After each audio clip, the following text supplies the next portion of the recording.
Millennium Villages project for the Earth Institute at Columbia University, as well as an assistant professor for clinical biomedical informatics and clinical epidemiology at Columbia University.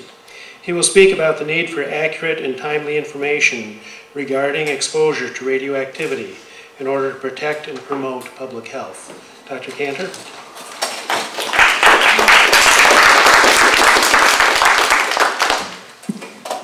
Thank you very much, Alfred, and to the organizers for giving us this opportunity to tell you a little bit more about this very serious situation.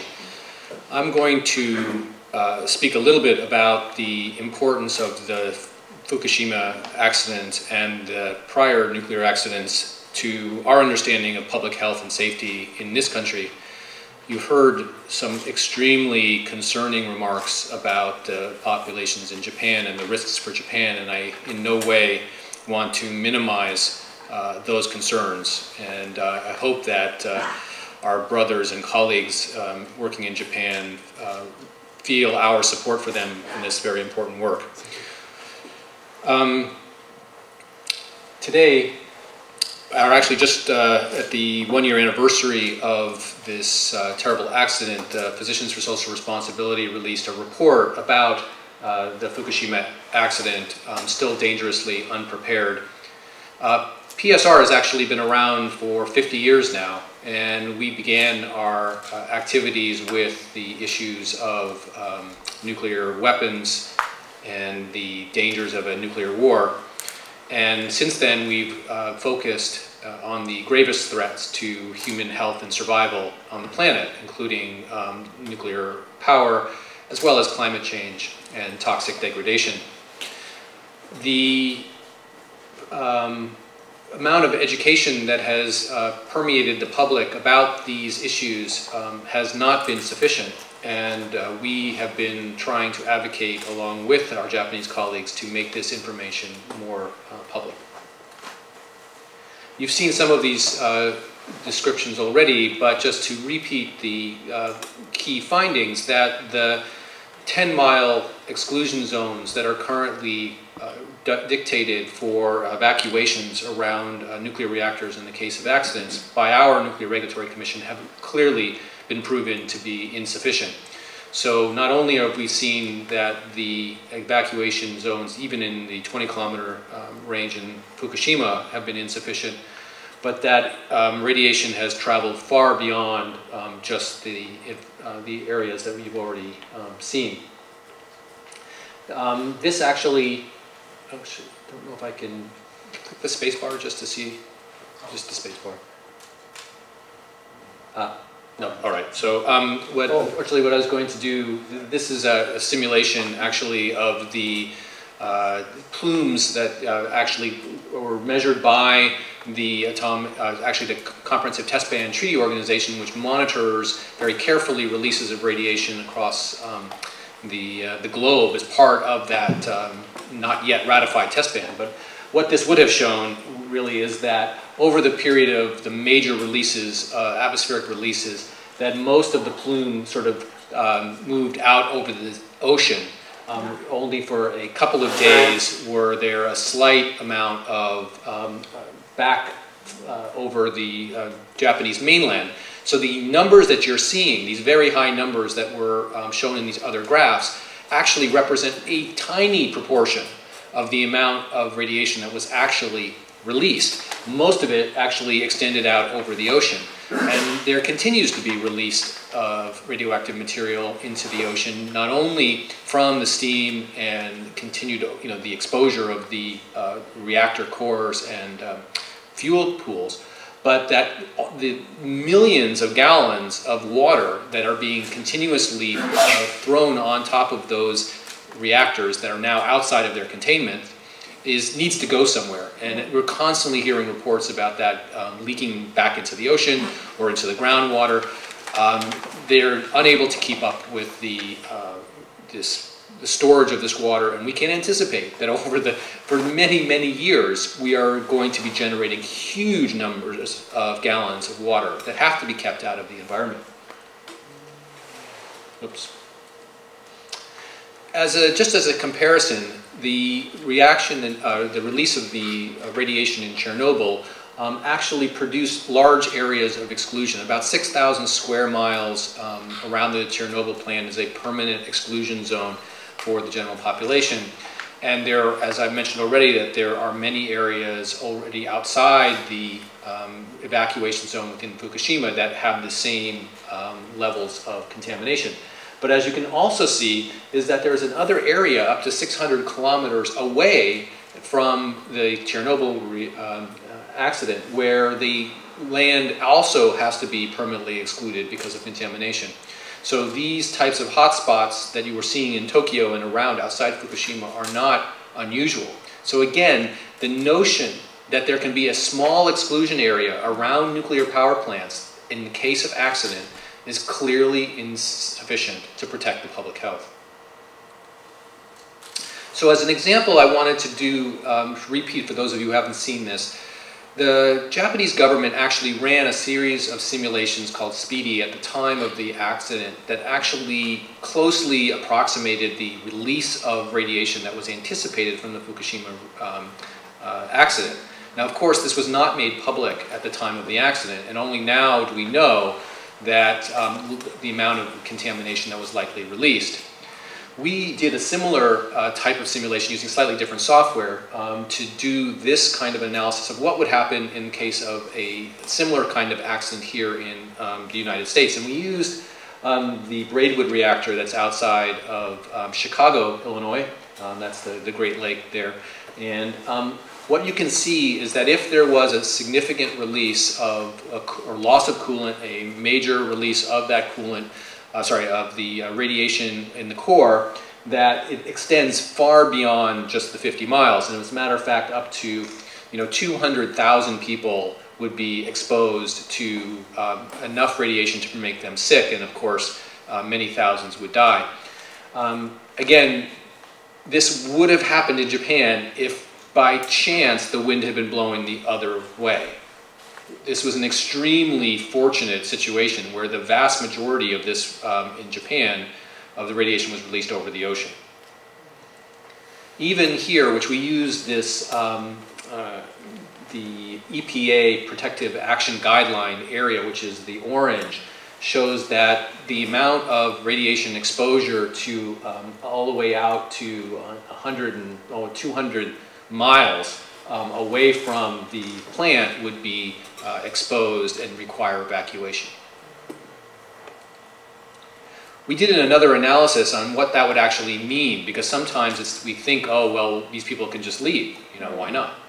Well, not only are they going to leave probably forever, or for as long a time as most of their lives, let's say, into the decades for sure, but that there are many people who are exposed who are not able to leave. And so this simulation actually showed that there are 13,000 beds and 113 hospitals that would actually have to be evacuated. Now, most of those beds in this country are already full. We have the occupancy in our hospitals is 80, 90% at any time. Therefore, those people have to be moved, and many of them are not in any condition to be moved. Not only that, but the primary responders, the people who actually would go in to help, would also be significantly affected. So we're talking about 20,000 physicians who would be exposed and would not be able to actually participate. You get into the situation that they did, for example, the Fukushima 50, where the government basically changes the rules because the public health consequences of their non-action outweighs the potential sacrifice that those people are making. But we're not going to get in this country the American physician to suddenly risk their lives to go back into these environments to treat these patients in most cases. So many of the primary responders would not be available. The other point, I guess, is to comment in the lesson from Japan was that oftentimes these aren't one-off occurrences. That this is in the case of a natural disaster, and as climate change continues and there are more incredibly devastating climate effects, that there is likely to be widespread devastation, which means that the primary responders aren't going to be available. The roads are not going to be clear to get in there. So most of the people, just like when Physicians for Social Responsibility talked about the bombs going off, that most of those victims are not going to receive any help. the same kind of situation applies here, that they're not going to be the kind of response to come from the outside to really help. Now, we live in New York, or at least I do, and we are within 50 miles of the Indian Point reactor. Now, approximately 1/3 of the population of the United States actually lives within 50 miles of a reactor.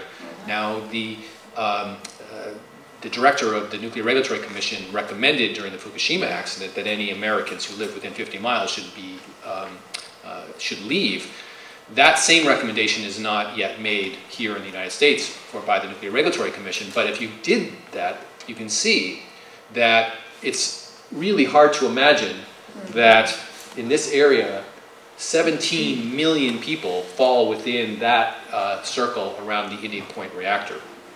Now, we know that if the Indian Point reactor should suffer a Fukushima-like scenario, that there would be tens of thousands of people killed, probably somewhere between 100,000 to 500,000 people dying of cancer. And it could likely, economic costs, as you can imagine, what would happen to New York City would be in the trillions of dollars. So what we feel like is that the planning around and preparation for evacuations around nuclear power plants are incredibly insufficient and that need to be re-looked at. Clearly, in this situation, the Indian Point reactor, which is up for relicensing at this point, poses a grave risk to 17 million people. I did want to talk about one of the issues that was raised by my colleagues from Japan about the dose of low-dose radiation and internal exposure, because what you will constantly hear is that there is a controversy about whether this kind of low-dose exposure, the kind that actually reached the United States, whether it's a concern to public health. We're very lucky, actually. Just 2 days ago, the Bulletin of Atomic Scientists published a special issue exactly looking at this low-dose radiation. And although it recognizes that there is some controversy about really what are the effects of low-dose radiation, it was clear that the most accepted policy about radiation is that there is no safe dose, that there's something called this no threshold relationship, which means that as you get lower and lower, there are still effects. And as we saw from the pictures, that even a single hot particle, if consumed or inhaled into the body, can produce a cancer. Now, what we do know is that much of the radiation numbers or risks that we are currently circulating are based upon a study of Hiroshima and Nagasaki survivors. This has been a massive, expensive study which has produced extremely good data, but on, unfortunately, an irrelevant sort of patient population, or not totally relevant. And that is that the people who were part of that study were mostly the well people at the time, not the young, not the old and infirm. So the people most likely who would have suffered from the radiation were not actually part of the study. And that the radiation that occurred in Hiroshima and Nagasaki were short bursts, primarily gamma radiation, that was done to the outside of the body. And what we've just heard is that most of the exposure caused by radiation, low-dose radiation from reactor accidents are internal, where they continue to radiate the surrounding tissue, either until it's excreted by the body or until that radioactive material reaches its end of its life. Now, what we know, and what many people had said in the past, was that low-dose, long-term source of exposure to radiation was actually less dangerous than Hiroshima and Nagasaki data. And much of the nuclear reactor sort of risk and nuclear worker risk assessments were based upon this notion that maybe it was even half as dangerous as just this exposure, very short-term exposure. Well, there were 3 studies that came out fairly recently, these nuclear worker studies, where you had exposure and pretty good dose estimates for people who work in nuclear power plants over a long period of time. one in 2005 involving 15 different countries and several 100,000 people, one in the United Kingdom in 2009, and another one, a meta-analysis of 12 countries in 2009. And what was remarkable and quite shocking about these studies is that they actually demonstrated the opposite. So the first study showed that the actual danger was at least as bad as the acute exposure of a short-term exposure, but the later ones actually showed that there may be 20% higher risk or even more of this kind of longer-term low-dose exposure, which is equivalent to the kind of exposure one gets when you consume or inhale these. So we've also, unfortunately, the Soviet Union has suffered often many, not just Chernobyl, but there have been many other nuclear accidents that have put many people, unfortunately, unwittingly to the test. There was a release of a large amount of radioactive material into the river in the Teka River in the early 50s that exposed, again, about 30,000 people to long-term exposure through the water supply. And what we found from that data really is that unlike what the proponents of nuclear power would like you to think, which is that at about 0.1 sieverts or 100 millisieverts, that there's somehow an immediate threshold or drop-off, that if we just don't get 0.1 sieverts, that there will be no effects, or maybe even positive effects of the radiation. What we found actually is quite the opposite, which is that there is significant exposure dose, and that it's even somewhat supernormal. In other words, there may even be this increased above linear about these exposures. Now, what this ultimately means is that it's true that for any given person, their risk is extremely small, that you will actually inhale that particular dose and get exposed to that amount of radiation that causes cancer.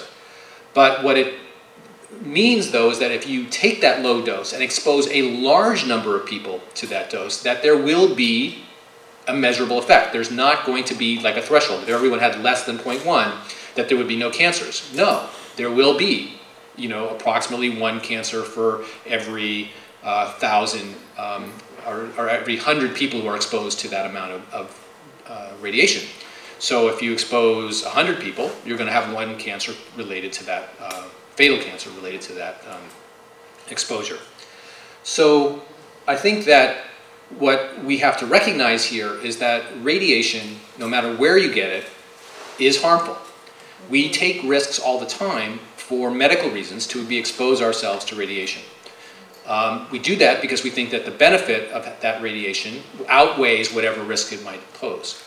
Yet we do not X-ray children or pregnant women, right, because they are most susceptible. So even in that situation, X-rays are not outweighed. Yet we're willing to allow women and children to remain in these areas where they're being exposed to the equivalent of continual X-rays. Now, to top this off, because of nuclear testing, because of nuclear reactor accidents, we have put enough background radiation into the environment. This also includes the natural occurring ones that come from the planet itself. But that in 40 years, most people are exposed to this 0.1 already. So every little bit above that is already increased risk. So even the threshold question is kind of irrelevant. But what is clear is that all radiation is dangerous. The Physicians for Social Responsibility issued a similar call, and I guess I would say we will support and agree with the three proposals that have already been just made, but that the contamination of the food supply is a significant risk, that there needs to be ongoing monitoring of the food supply and the water supply, because that not only are there potential bioconcentrations, in other words, things like the tuna that swim along the outside of Japan, they eat smaller fish who have eaten smaller fish who eat the plankton and algae that have concentrated the cesium, so that their body burden of the radiation is much higher. So these fish, when brought to the United States, of course, would be of risk to people consuming them. So it's very important that we do look into these internal exposures and keep a very close eye on monitoring. Now, of course, if the worst case scenario should happen, that there is an additional release, which is quite possible in Fukushima, then of course we would have to reinitiate even an atmospheric type monitoring of radiation, because as we just heard, that if the spent fuel, should they burn in the number 4, we would release 10 times the amount of, is it 5 or 10 times the amount? 10 times the amount of existing radiation. That would again force us to relook at this. Again, the other thing we would like to also state is, again, in solidarity with our Japanese colleagues, that the 20 millisievert level that has been recommended as safe dose for children and the outside of Fukushima is clearly not acceptable. That if we take the numbers even from the Beer report, that children are 2 to 3 times more at risk of exposure to this radiation, and if they're out there being exposed to 20 millisieverts on a continual basis over, let's say, a period of 2 years, that we're talking about a large number of excess cancers in children, which is clearly not acceptable. So that ends my presentation, and I think we will move to discussion. Thank you very much. Thank you.